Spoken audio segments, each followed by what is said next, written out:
Thiruvananthapuram seat CPM ഏറ്റെടുക്കില്ലെന്ന polit bureau അംഗം A. Vijayaraghavan. വിജയിക്കുന്ന സ്ഥാനാർത്ഥി LDF നിർത്തുമെന്ന് അദ്ദേഹം പറയുന്നുണ്ട്. പ്രതികരണത്തിലേക്ക്.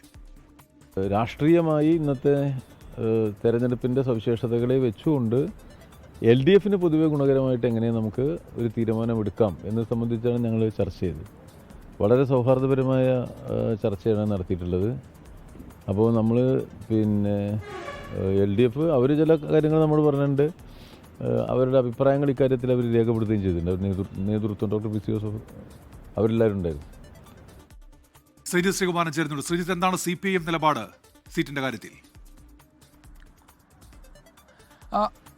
ഡോക്ടർ ഉന്മേഷ്, ഇക്കാര്യത്തിൽ CPIM ഒരേ ഒരു നിലപാടേ ഉള്ളൂ, വിജയ സാധ്യത എന്നത് മാത്രമാണ് ആ ഒരു നിലപാട്. എന്തായാലും CPIM നേതാവ് പോളിറ്റ് ബ്യൂറോ അംഗം A. വിജയരാഘവനാണ് ഈ ചർച്ചയുടെ ചുമതല. ഇന്ന് തൃശ്ശൂരിൽ വെച്ച് അല്പസമയം മുൻപാണ് ജനാധിപത്യ കേരള കോൺഗ്രസുമായുള്ള ചർച്ചകൾ പൂർത്തീകരിച്ചിരിക്കുന്നത്. അവർ ചില പേരുകൾ മുന്നോട്ട് വെച്ചു. പക്ഷേ ആ പേരിലേക്ക് CPIM എത്തുന്നില്ല, സീറ്റ് CPIM ഏറ്റെടുക്കുന്നില്ല. പക്ഷേ ഒരു പൊതു സ്വതന്ത്രനെ പരിഗണിക്കുന്നു എന്നതാണ് ഏറ്റവും പുതുതായി ഇവിടെ നിന്ന് നമുക്ക് നൽകാൻ കഴിയുന്ന വാർത്ത. കാരണം ഇവർ മുന്നോട്ട് വെച്ച പേര്, ജനാധിപത്യ കേരള കോൺഗ്രസിന്റെ നേതാക്കൾ KC ജോസഫ് അടക്കമുള്ള നേതാക്കൾ ഈ ചർച്ചയിൽ പങ്കെടുത്തിരുന്നു.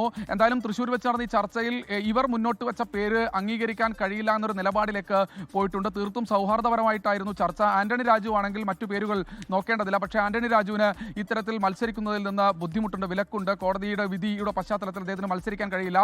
ആ തരത്തിൽ മറ്റൊരു സ്ഥാനാർത്ഥിയെ നിർത്തുമ്പോൾ അതൊരു പക്ഷേ വിജയ സാധ്യതയ്ക്ക് മങ്ങലേൽക്കുമെന്ന് പറയുന്നു. എന്തായാലും നാളെ ഇക്കാര്യത്തിൽ ഒരു പ്രഖ്യാപനം വരും. ഒരു പൊതു സ്വതന്ത്രനെ CPIM അന്വേഷിക്കുന്നു. അത് ജനാധിപത്യ കേരള കോൺഗ്രസിന്റെയും LDFന്റെയും പൊതു സ്വതന്ത്രനായി അദ്ദേഹം മത്സരിക്കുമെന്നാണ് നമ്മൾ ഈ ഒരു ഘട്ടത്തിൽ മനസ്സിലാക്കുന്നത്. ശ്രീകുമാറിനാണ് വിവരങ്ങൾ നൽകിയത്. ലോകത്തെവിടെയായാലും ഏത് സമയത്തും 24 വാർത്തകളും ഓഗ്മെന്റഡ് റിയാലിറ്റി പാക്കേജുകളും എക്സ്പ്ലെയിനറുകളും വിശദമായി കാണാൻ ഞങ്ങളുടെ YouTube ചാനൽ നിങ്ങൾക്ക് സബ്സ്ക്രൈബ് ചെയ്യാം.